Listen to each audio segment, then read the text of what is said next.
Bonjour et bienvenue à la critique exigeante pour une vidéo qui ne m'attirera pas beaucoup d'amour, j'imagine, un peu comme la dernière fois que j'en ai parlé.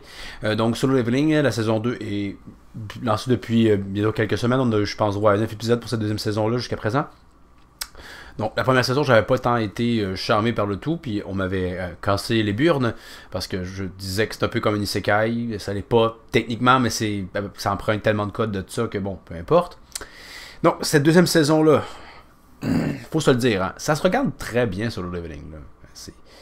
Il y a bien pire sur le marché, c'est juste qu'encore une fois, c'est que je vois du potentiel pour quelque chose qui pourrait être intéressant, mais que ça ne l'est pas. Le premier point qu'il faut adresser vraiment, c'est que il n'y a pas de tension. Vraiment pas. Il y a plus de tension dans la première saison que dans celle-là. Je veux dire, déjà dès le début de la saison, Jinwoo est assez pété. Hein.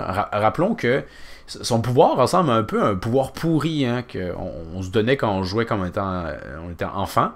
C'est-à-dire qu'on est juste trop fort, puis que ça fait pas un récit intéressant, on est trop fort.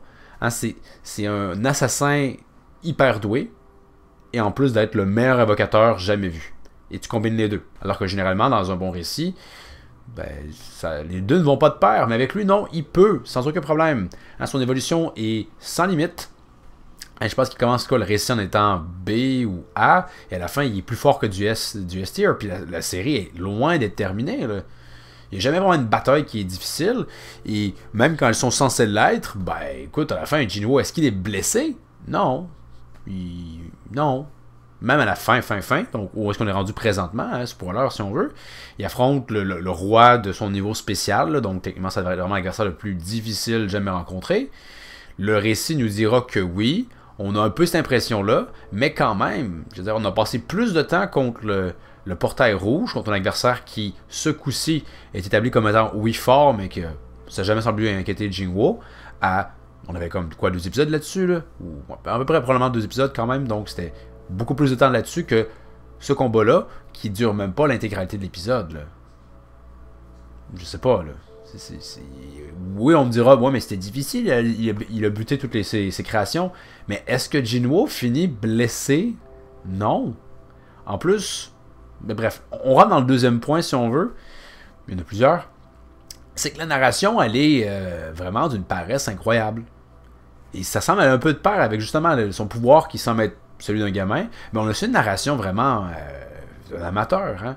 On est beaucoup dans on dit les choses au lieu de nous les faire ressentir. Notamment à peu près tous les combats. Hein. Jinwoo va juste dire comme ouais, il est balèze. On le ressentira pas vraiment dans le combat. Je veux dire, si nous avait pas dit ça, t'es comme bah écoute, tu as vaincu cet adversaire-là quand même sans avoir trop l'air d'en avoir bavé. Même qu'on. Il nous explique c'est surtout son ressenti par rapport aux puissances, mais aussi par rapport à certains événements. Donc on peut penser justement dans le combat final où il dit ah, j'ai même pas le temps de sortir une potion. Il le dit, hein. C'est pas comme on voit que, puis qu'il répète quelque chose qu'on a déjà pu comprendre par nous-mêmes. Non, on ne le voit pas. Il fait juste nous le dire. En passant, si vous vous demandez pourquoi je ne prends pas une potion, je n'ai pas le temps. C'est presque ça, là, comme s'il fallait qu'il y ait un petit nerf, parce que sinon, ben, mana infini, ce qui est d'ailleurs sorti hein, contre les trolls rouges, comme quoi, comme oh, ils sont peut-être un peu trop forts pour moi, mais c'est correct, hein, je peux utiliser plein de potions infiniment. Avec eux, j'ai le temps, mais pas là. Et on n'a pas l'impression qu'il n'y a pas le temps. Hein. Alors que, est-ce que ça aurait été vraiment si pénible de nous montrer une scène où il essaie de prendre une potion, mais on lui laisse jamais le temps, tellement que la bataille est frénétique? Ça aurait été intéressant. On aurait eu plus d'action et on aurait compris la même chose. Mais non, pas du tout. Et en plus, à ce qui paraît, c'est que comparativement au manoir, le combat est encore plus court. Donc là, ils les ont allongés, puis malgré tout, ça semble excessivement trop facile, trop court. Et je veux dire, c'est adversaire, c'est le boss final, et tu peux juste le vaincre en force brute à court de mana. Bon, ben, c'est pas si dur que ça. Oui, Jinwoo va dire ah, je vais crever, là, mais t'es pas blessé, non. T'étais juste à court de mana. Comme s'il fallait vraiment absolument que pour vaincre Jinwoo, il faut qu'on réussisse à le vaincre en un coup parce que le récit ne veut pas qu'il soit blessé. Ce qui est toujours très paradoxal considérant le début violent de l'œuvre. Hein, vous pouvez le faire blesser, là, après il sortira une potion pour se guérir après le combat ou quelque chose. Donc, il y a ça au niveau de la narration qui est un peu, vraiment, je trouve, maladroit. Vous pouvez nous montrer à travers ce qu'on voit au lieu de juste nous le dire directement. Je trouve triste, sauf que, comme je l'ai déjà dit, ça peut peut-être nous priver de séquences qui auraient été plus intéressantes. Hein? Et aussi, dernier point, elle ne sera pas forcément une vidéo excessivement longue, c'est l'histoire. Donc, c'est pas mauvais, mais c'est une histoire qui est excessivement simple. Hein. L'histoire principale, c'est juste, il veut l'élixir pour sa mère, il a besoin de devenir plus fort pour réussir à vaincre le boss final. Voilà. Très solitaire dans son histoire, donc c'est toujours très facile. Hein. En fait, pour revenir à la tension, ce qui est vraiment plus difficile pour lui dans cette aventure-là, c'est avoir assez de vivre. Et non pas réussir à venir à bout des monstres. Ça, c'est presque secondaire. En fait, ce qui est dur, c'est qu'il y en a beaucoup. C'est long. Pas très dur, mais long. Donc, ça en dit. Mais, donc, histoire qui n'est pas hyper enlevante, ni très complexe. Donc, forcément, elle ne peut pas trop se casser la gueule là-dessus. Mais les histoires parallèles, elles sont plus intéressantes, notamment cette histoire qui perdure et que j'ai hâte qu'on l'aborde réellement parce que ça semble être ça la problématique principale. Donc l'espèce de île où il y a un portail qui je pense s'est ouvert et qu'il y a des monstres hyper trop forts qui sortent, des monstres tellement forts que même des raids de rang S ne parviennent pas à en venir à bout. Ça a l'air intéressant. On dirait qu'il y a peut-être de la tension là-dedans, mais l'enjeu c'est que bon, en fait, on attend cette quête-là, parce qu'elle serait trop dure pour Jinwoo, il vivrait de la tension. On va attendre qu'il soit complètement pété pour peut-être la réussir sans aucune tension.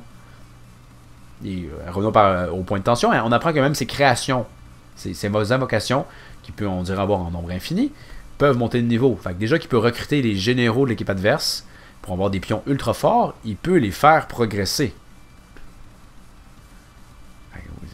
Bref, il n'y a pas de tension. Et les histoires parallèles sont plus intéressantes, mais on les met sur la pause. Puis en même temps, ça fait presque 2 saisons. Là, on peut avoir autre chose qui se développe. On a le père de Jinwoo qui ça avait l'air intéressant. On a vu ça en début de saison, puis après ça disparaît. Ouais.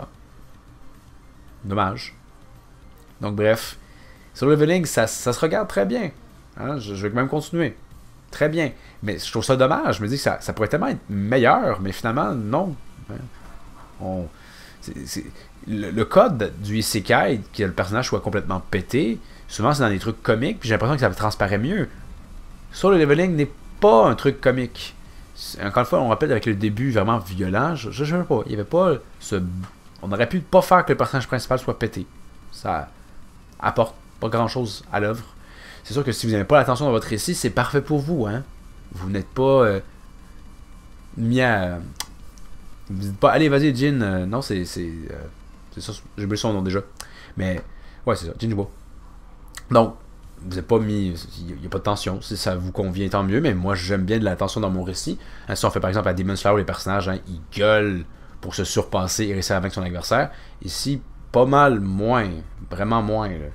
Il y a même quand, en fait, revenons-en, mais quand il dit qu'il y a le niveau supérieur, oh, ces ennemis-là étaient bien plus forts que ceux que j'ai vus auparavant. On ne verra pas d'affrontement. Non, c'est juste plier bagage ultra rapidement. Mais vous, qu'est-ce que vous avez pensé de la deuxième saison de Solo Leveling? Vous pouvez en faire part dans les commentaires. Je salue par exemple la qualité, je trouve, du ending. Il faut que ça se code les 3 premières secondes et ça réussit. C'est super enlevant. Puis, on peut parler aussi du générique du début. Ce qui est assez comique, justement, c'est que le générique se finit sur cette bataille finale qu'on nous laisse croire. Oh mon dieu, j'ai hâte d'en savoir plus sur ce méchant, ça risque d'être intéressant. C'est plié en la moitié d'un épisode. Ah, d'accord. Bref. Assez ironique qu'on a passé plus de temps ailleurs que sur ça, puis pourtant c'est dans le générique. Hein. Ah. Donc, hein, vous pouvez me faire part de vos avis sur Solo Leveling dans les commentaires. Pour la prochaine critique exigeante, probablement que le chapitre de mon multiverse va être terminé. Ça sera l'occasion d'en faire une review, quand même assez courte, parce qu'il y avait vachement du filler dans ce chapitre-là, surprenamment. Donc, on s'en parlera à la moment venu. Donc, n'hésitez pas à vous abonner, et je vous dis à la prochaine critique exigeante. 悪いよ、